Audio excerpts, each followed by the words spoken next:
Everybody know that the way I move, the way I operate is a little different from your normal managers or your normal people that book shows for you. I go the extra mile, put a lot of initiative and a lot of hard work in what I do. I don't just pick up a phone or wait for somebody to call me. I actually go out and create a situation, create a demand. I also have a wonderful team that works with me. A lot of people might just look at it and just think, okay, it's just Johnny, but it's not just Johnny. I got a team that makes up Johnny that helps me to get to where I am now and what I'm doing for the artists. Like, I apply good customer service, just like make sure everything is together, my paperwork, you know what I'm saying? The promoters that we dealing with ain't just dealing with just anybody. Making sure that, you know, everything is just put together right. Organization, you know. So I gotta give a shout out to my team that I got, because I got a good staff, a good team that help me do what I do out here. And this is just real talk. You know, I'm gonna keep it 100 with you.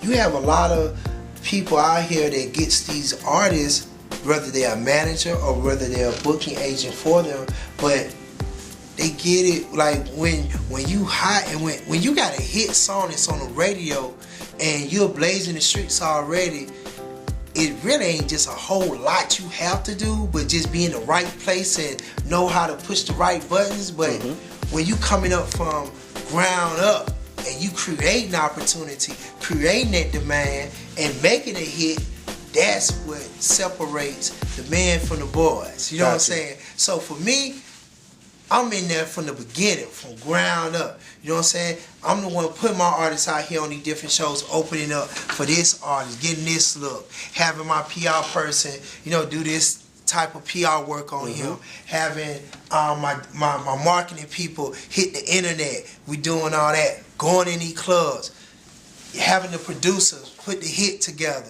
You know what I'm saying? Going out here in these streets, testing, seeing, is this gonna be it?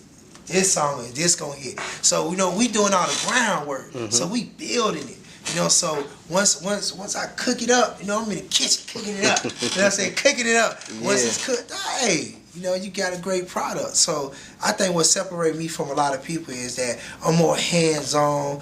I like to do a lot of one-on-one. Like, even though I've been blessing, I thank God every day for the blessings that I have, but I still like to touch and deal one-on-one, hands-on with my artists, with my clients that I deal with. You know, I could easily have people in positions and be like, y'all do this, take care of this, take care of this. But I'm like a perfectionist almost, so I like to touch, I like to feel, I like to know. So I be a lot of hands-on with my stuff. So how hard is it for an unknown artist that may know who you are, feel that they got what it takes to be a part of your roster, right?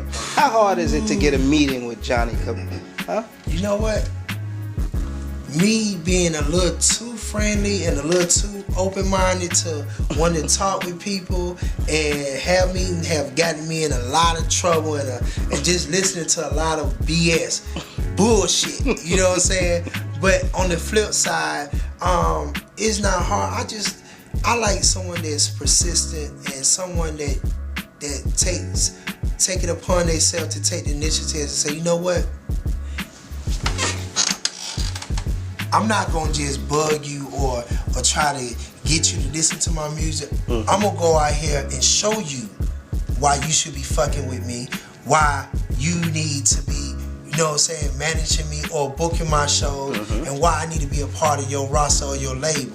I'm gonna show you. You know what I'm saying? A person that take initiative for themselves and go out there and build their own demand, something, and do somewhat of the groundwork, that draws my attention. That says, you know what? I don't need to charge you a consultation fee. I don't need to have my assistant call you. I'm going to talk to you myself and say, look, I need you to come in my office. We need to meet. We need to talk. You know what I'm saying? You got something special right there. When I started working with Nicki and got the opportunity to come in as her booking agent, I really was like, man, like, are you serious? I didn't know who she was, to be honest with you. I had no clue who she was, but her manager, Debbie, kept telling me, like, John, I'm telling you, like, she gonna be it. This gonna be it right here. You know, so she started giving me music. I heard the Mid City. I was like, when I heard the Mid City before it actually came out, Beam Me Up Scotty, I was like, wow, she could rap. Like, she could really rap. So it was a little different from just your normal Mid City. So I was like, you know what, this might work. So once I heard the music and I started believing it in myself, I was like, okay, I got something to work with. So I started doing my thing and you know, putting that Cabbell touch on it. You know, I call it Cabbell touch. In between that time, you know, she was in the process of seeing who she was gonna do a deal with, and she was doing some stuff with Lil Wayne and them, and the Young Money situation came in place, and she wound up signing with Young Money. So then you got that stamp right there, Young Money. But just to take it back a little before that, to rewind the picture a little, you know, she, you know, at the time, shouts out to my big brother, my big homie, Gucci, you know what I'm saying, be coming home soon. You know, the association, the affiliation that she had with the stamp of approval coming from, you know, a boss, as you can say, you know, it gave her that extra look. So you got the different look she's getting over here. You got this mixtape that's working the street over here, and you got me putting out saying, you know, book this, you know, putting the Cabbell touch on. Yeah. So everything was just coming together. Like, you know, I wow. put a little touch in there somewhere along the way. I no help in that mixture. Exactly. So you know, it's like wow. So you know, with all that coming together, it just created just a big magnitude fire where it just started exploding. Once the Young Money deal was in, and then you know she had got all these good looks on herself with Gucci out on certain shows, and then she started doing. Then it was time for her to take her own lead.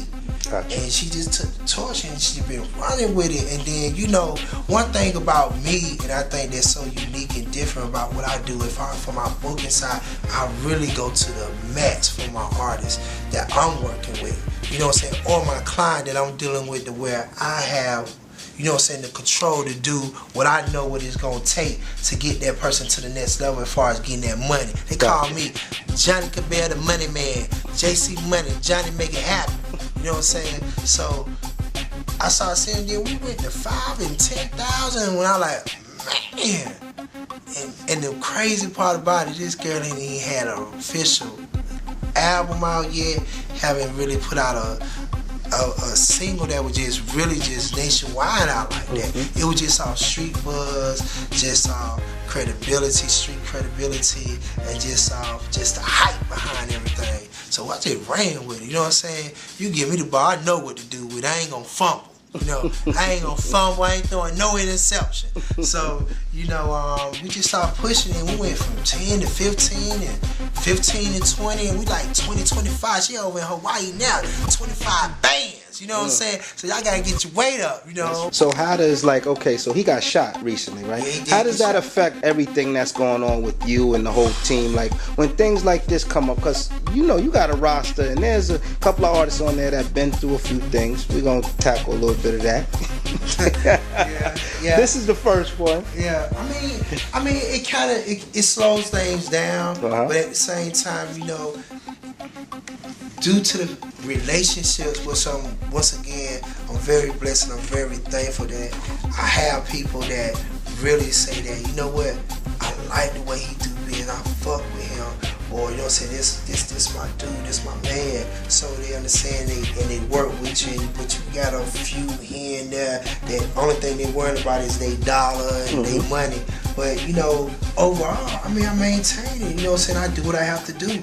You know, slow it down for a second, but we just deal with it accordingly and get back up. Okay, this is part 1 of the interview. We're going to come right back with part 2 and finish up.